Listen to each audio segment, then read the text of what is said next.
Fairfax, Virginia. The Democratic Party romped to victories across the country Tuesday, gaining key state legislative seats, 2 governorships, and full control of the state government of New Jersey, where they'll have wide power to enact their agenda. And the victories were expected in some cases. In New Jersey, Democrat Phil Murphy, a former Goldman Sachs banker, consistently led in the polls and will now be the next governor. But elsewhere, outcomes were more uncertain. Many Democratic activists were worried that the party was going to let the Virginia governor's mansion slip from its grasp. Concerned that Lieutenant Governor Ralph Northam was failing to excite the base, along with a fear-mongering anti-immigrant campaign run by Republican Ed Gillespie, led to concerns it would be a repeat of the 2016 presidential race. Northam, however, sailed to victory Tuesday, guaranteeing Democrats a seat at the table when state legislative and congressional districts get redrawn in 2020. The party won the races for lieutenant governor and attorney general, too. The night was validation for the many activists around the country who joined the resistance after Trump's win and have been feverishly working at the grassroots to mobilize the party's base. There's no doubt that the victories will provide a jolt of energy for what's coming in the 2018 midterm elections. Today's progressive victories in Virginia make one thing clear: a newly awakened grassroots movement is rising up to reject Trump's politics of hate and reclaim political power, said Maria Urbina, the political director of the Progressive Indivisible movement, which has more than 180 active groups in Virginia. Democrats also saw the wins as a rejection of the type of nationalism championed by Trump and his former aide, Breitbart News executive chairman Steve Bannon, who maintained that a win by Gillespie in Virginia would prove that Trumpism without Trump can show the way forward. Tonight, the message for Democrats and the country is that fear and division and hatred do not work, Virginia Governor Terry McAuliffe, D., said. They don't work here in Virginia, and they're not going to work in Virginia. Trump attempted to distance himself from the crushing GOP losses Tuesday night, tweeting from South Korea that Gillespie worked hard but did not embrace me or what I stand for. Almost no one expected Democrats to do as well as they did in the Virginia House of Delegates. Democrats targeted the 17 GOP-held districts where Democratic presidential rival Hillary Clinton defeated Trump.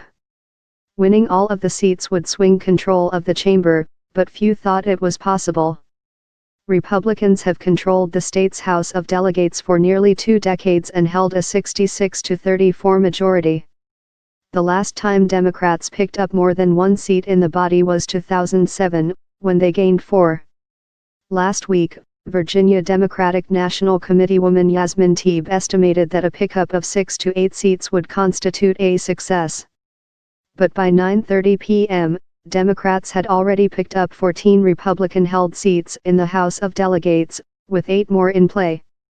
Northern Virginia, a Democratic stronghold, turned only bluer.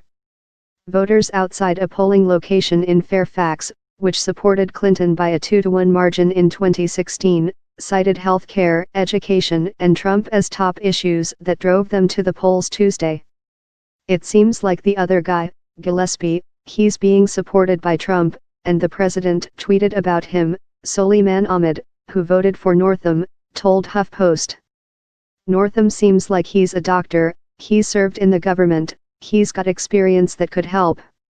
In Virginia's 13th district, outside Fredericksburg, voters ousted Republican Delaware Bob Marshall, the author of the state's bill to ban transgender people from using the bathrooms of their choice, and replaced him with Danica Roem, a transgender woman who ran on a platform of fixing the area's transit problems. Virginia Democratic Delaware Charniele Herring said Roem's victory sends a message to politicians that the politics of bigotry is over. It's not acceptable to voters. Chris Hurst, a former Roanoke News anchor whose girlfriend was fatally shot by a colleague on air in 2015, beat an incumbent Republican in the state's 12th district, which stretches from Blacksburg, the home of Virginia Tech, to the West Virginia border. This isn't a wave. This is a tsunami, said David Toscano, the Virginia House of Delegates Democratic leader. The wins in New Jersey and Virginia will have real policy consequences in the short term. Northam will be able to veto Republican legislation in Virginia, and Democratic pickups in the Virginia House of Delegates will give him much more leverage in the legislature. New Jersey, where Murphy ran on promises to legalize marijuana and introduce public banking, will be under full Democratic control for the first time in nearly a decade.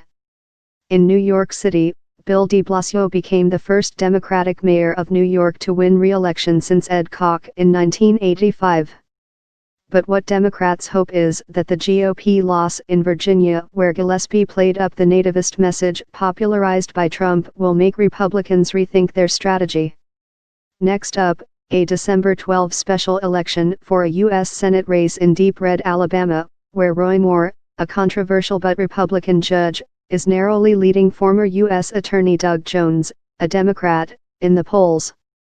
But on Tuesday night, most Democrats were still focused on celebrating their victories, not preparing for the long slug ahead.